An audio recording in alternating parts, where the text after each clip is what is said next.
Good morning, everyone. Hello from lovely Monteverde, Costa Rica. I will wait a little bit to see if more people are logging on before we get into the real meat of the content. But my name is Bryna, and I run the Monteverde Butterfly Gardens here in Costa Rica. And I actually started my career as a nature interpreter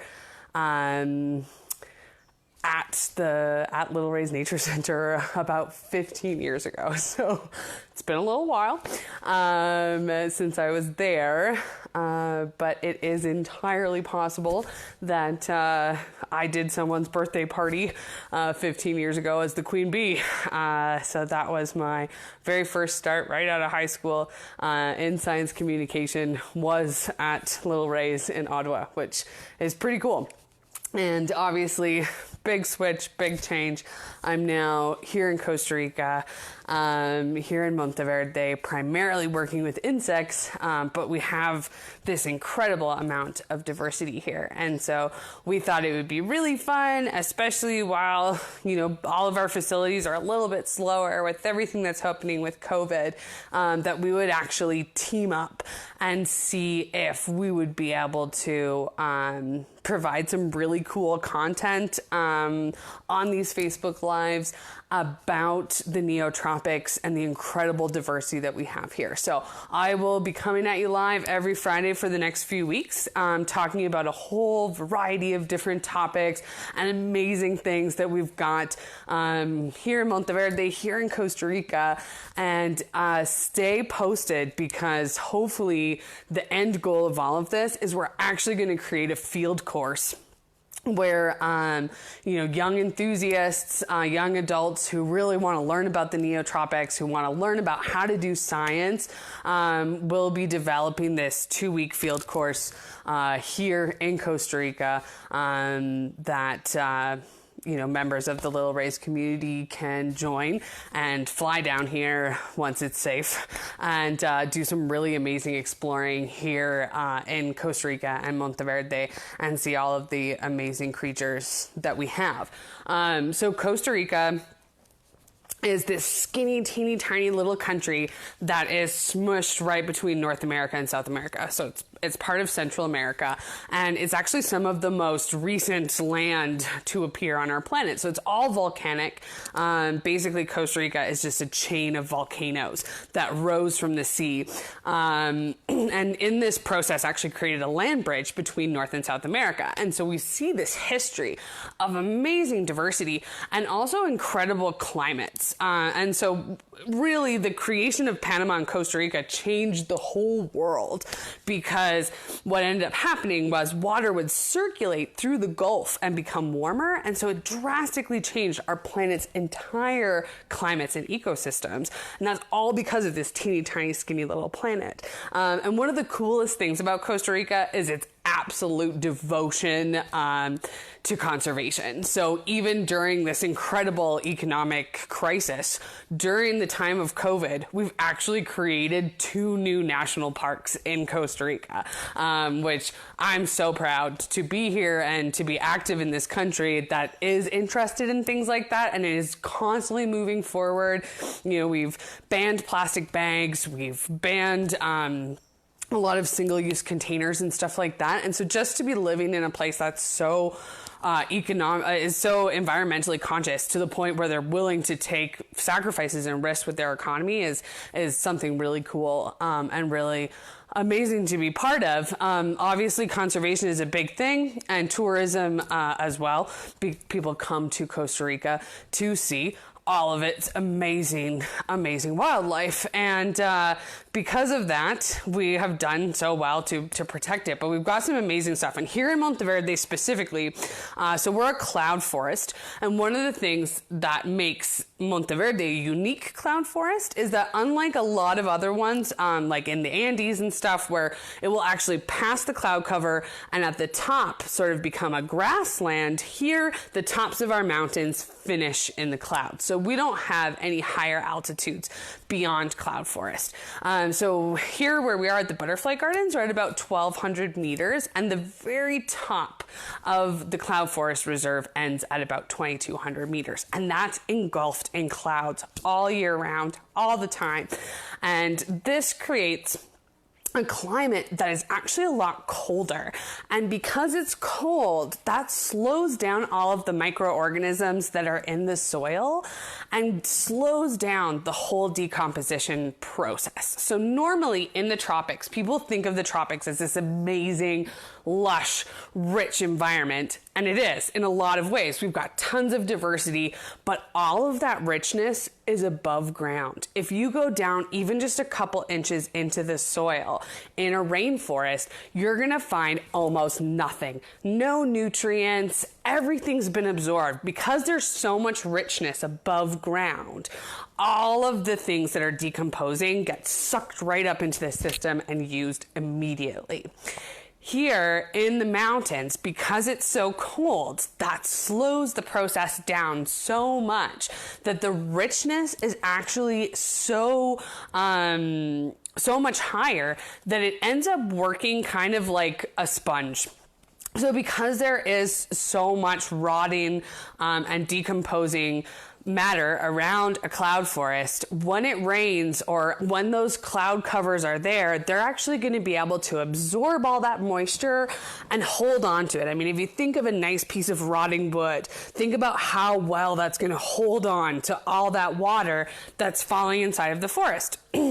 And so they grab onto that water, and it's going to be a savings account for the entire country throughout the coming months, because here we have rainy season where it freaking rains and then dry season where it is dry as a bone. And so normally if we didn't have, say if we'd clear cut this mountain, well, at that point the rain hits up here, goes straight down to the ocean, and that's it. Well, instead, because we have this amazing protected cloud forest habitat, it will rain. That's going to hold on to that, and then it's slowly going to let it go over the course of the year. And so the rivers and the streams that are leaving Monteverde run all year round because of this amazing cold temperatures causing a decrease and a slowing in the decomposition. And so because of this, we end up with a lot of specific species that only live up here in Monteverde because it is so stinking cold. So they're like not interested, all of these amazing, beautiful tropical species that we tend to find in the rainforest. We have our own endemic species, means they are just from this area, that live up here in the cloud forest. So we have some amazing species of tarantulas, like orange-kneed tarantulas, which I actually happened to just be the first person to breed this species in captivity, and am now the proud mummy of 128 tiny baby tarantulas. So what we're going to do with them, we do not know yet, but making 128 tiny baby tarantula homes was a lot of work. And so we get all kinds of different species that are in this area only, like this lovely hair accessory I have here. So this is a female walking stick of a species that we really tend to only find up here at these elevations. And so you can tell the females, I always call them green beans. This one's not particularly green, but you can see, that nice healthy booty is how we're going to tell that she's a female. Whoops, it's okay. That's their defensive mechanism, to fall like a stick.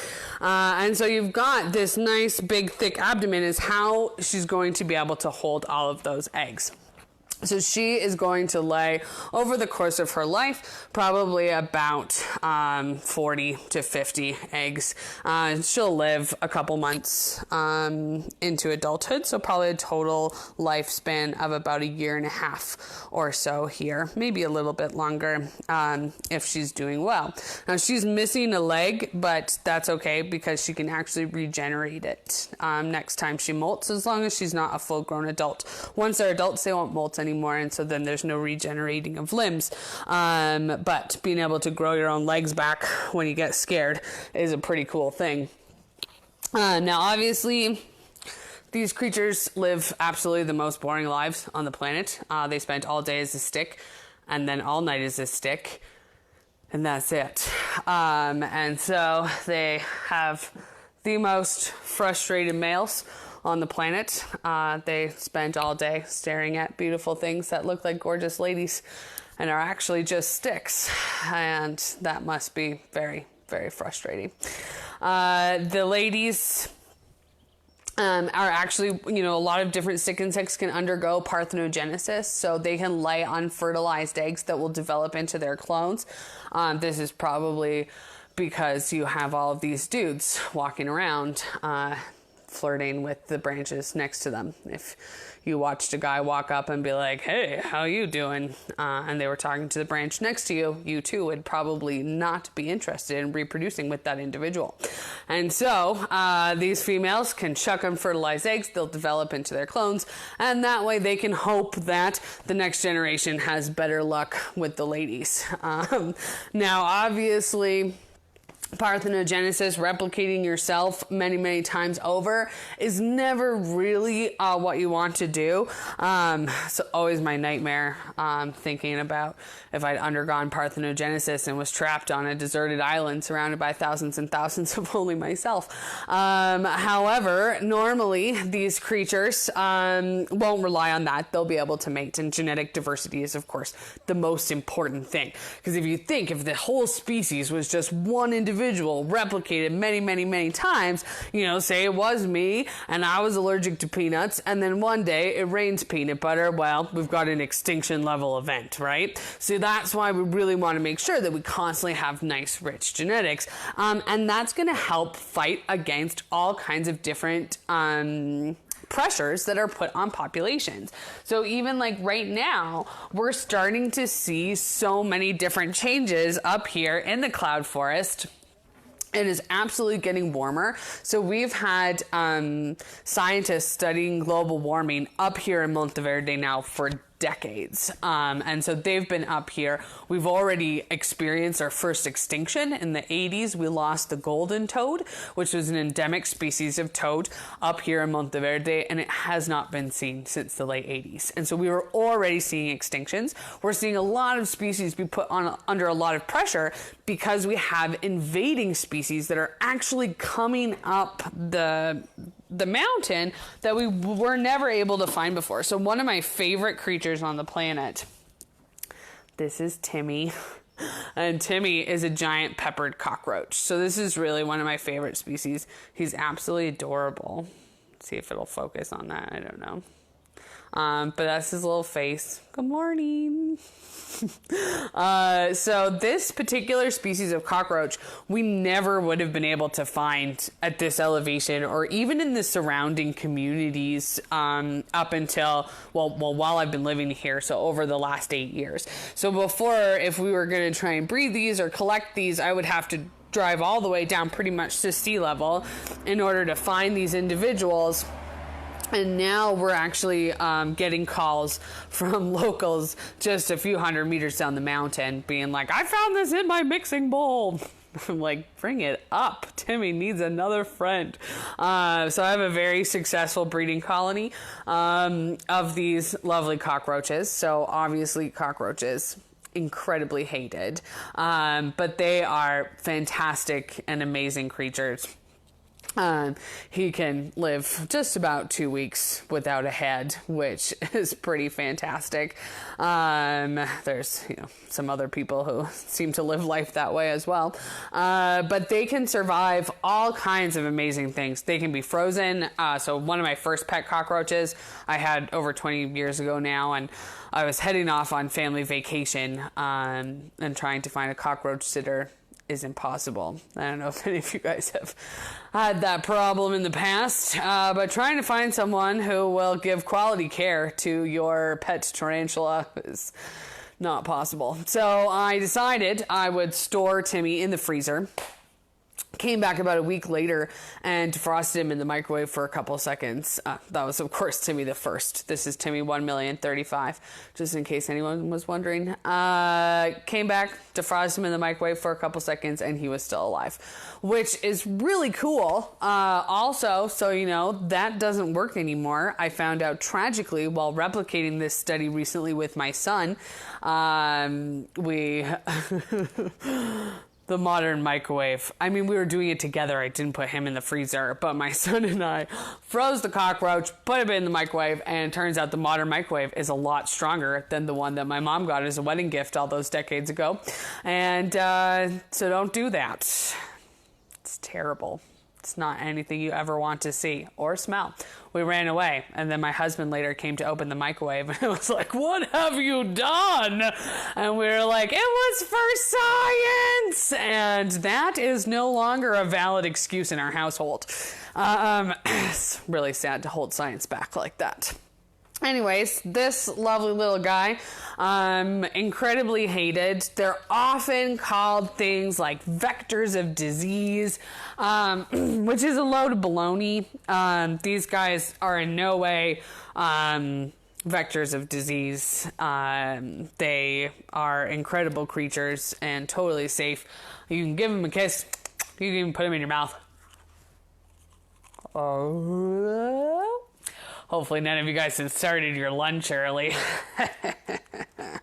Jolene, I am in Monteverde, Costa Rica. So we are in Costa Rica, Central America. She was just asking where we were. Anyways, if you did want to take up cockroach swallowing, there are a few important things to remember. You always want to put those spiky little legs up so that they're on your palate and not on your tongue, because that hurts. And then also always put the head facing out, because they'll naturally run towards dark areas. And so if you put them in head first, you can end up with a tragedy. All right. So these cockroaches coming up may not seem like a big deal, but for the cockroaches that were already living here that fill that same niche, that is a whole lot of serious competition. And so they are very, very much with their backs up against all of these different invaders. Remember, the species that live up here are really specialized to living in this tiny little climate distribution that has really specific temperatures. And then the ones that were down below were like, no way, not going up there, it's too cold. Well, now it's gotten a little bit warmer up here, and so all of a sudden, so up start coming these guys from lower elevations. And so we're seeing this especially with bats. There's a great researcher up here looking at the diversity, distribution, and density of different bats up here on the mountain. And so we had really cool specific bats to the cloud forest that you would find even here at 1,200 meters. Well, now we're only finding them starting at like 1,800 meters, way up in the actual reserve. You're not going to find them in the town anymore. And the town has been completely covered by these low elevation species that have just come up. And so we've got these invading bats, and this is happening with the cockroaches as well. And then you've got more dangerous situations with species that maybe don't have as fast a reproductive cycle. So like this incredible handsome man here, who unfortunately is not alive. This is last year's handsome guy. This was Harold, and he was a Hercules beetle. And so these incredible, impressive beetles here in Monteverde, again, because remember, everything's colder, so it's slower. So while perhaps you can find them year round in other parts of Costa Rica, here in Monteverde, they're a seasonal specialty. So we're only going to find these guys for a few months of the year, because as larvae, they actually spend 2 years feeding and eating from decomposing wood until they get big enough to undergo metamorphosis, which if you thought puberty was awkward, you have no idea. These giant fat grubs who are like 1.5 times the size of this beetle have to undergo this process in which they become a pupa. And they'll look pretty much like this, except be brown. And they're going to sit there for a very long time, sometimes as long as a year, while they reorganize all of the cells in their body to go from being a grub to being a beetle. And so they'll be producing all kinds of nice new cells, using really rich areas in their body where there's lots of sort of this sugary liquid that's produced that makes this new cell growth happen really quickly, because it's a big change being a big goopy grub to being a hard-shelled crazy beetle. And so while they're sitting there going through this process, well, now it's gotten a little bit warmer, but maybe they're not really still going that much faster. And so you have new slower species, or new faster species rather, that are showing up and out-competing them for resources. And so all of a sudden, you start to see more and more of these other beetles and less of these. And that's not the only issue these guys are having. So here in Monteverde, we're starting to see a lot of light pollution. And so with more and more hotels and attractions showing up, we've got lights on all night. Well, you can imagine if you're this big, huge beetle, it's not living. Otherwise, he would have a headache from me shaking him around so much. So this big guy, if he is going to take off and fly, you really want to make sure that you're not going to waste any resources, right? Because it's a lot of energy to fly something this big. It's like flying a school bus.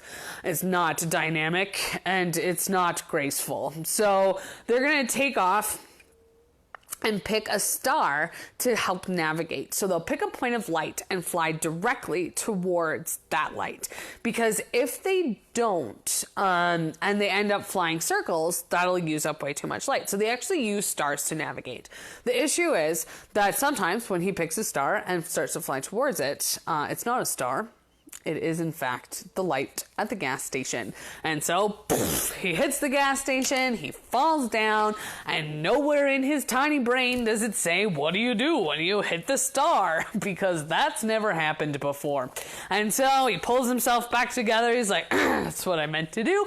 And he takes off, and boom, right back into the light bulb, over and over and over again. And so, you really, really want to make sure that you don't end up in that situation. So we've actually started a captive breeding program for these beetles because they are in so much trouble. So we have a emergency telephone line for anyone near a light bulb at nighttime who happens to find one of these guys. It's my cell phone number. And we get calls in the middle of the night and we're like, all right, we'll mobilize the team. I'm just kidding. I get in the car. And we'll go and pick these up wherever they are, whether it's a male. I also have one of last year's females as well who passed away after she laid her eggs. And so these guys, we've got a lovely beetle dating facility. And so they spend a few nights in the singles club, and then we let the guys go past the light pollution barriers. And then for the females, again, because we're starting to see a major reduction in this in the food sources because of the competing beetles, what we're actually doing is starting to raise the actual larva ourselves so that we can then release adults. So anyways, we've had pretty good luck so far. Of taking care of a bunch of these little cuties is really fun. Their grubs are not nearly as attractive though. And then, so one of the cool things about these guys, especially if you put them together, if you let their larvae grow up together, you end up with this. A sneaker male. So this teeny tiny little guy is a full grown male Hercules beetle. But it's okay because he's very sneaky. So in a situation where you've got a female, she's hanging out, she's throwing off all of these pheromones, she smells really good. And so all of the guys start showing up. They've been flying. Hopefully they didn't hit a light bulb on the way. And so they're all showing up to check out this lovely lady.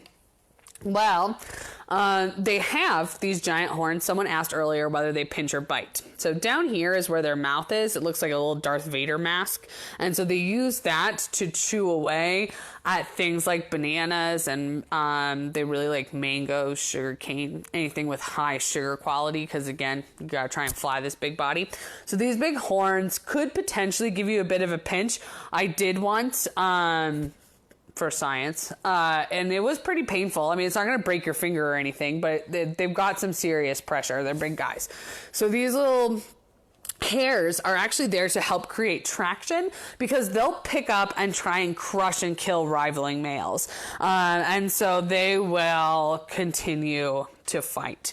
And now this creature will pick up this beetle and try and chuck him, actually pick up a rivaling male. So while if there's two big guys, while they're busy fighting, this little guy is hanging around, not at all in the fight, because these guys, while big and strong, not very smart. And so they've mistaken this little male for another female. And there are no double dates in the Hercules beetle world. So the Hercules beetles are going to fight longer and harder, thinking that they're going to win access to two females.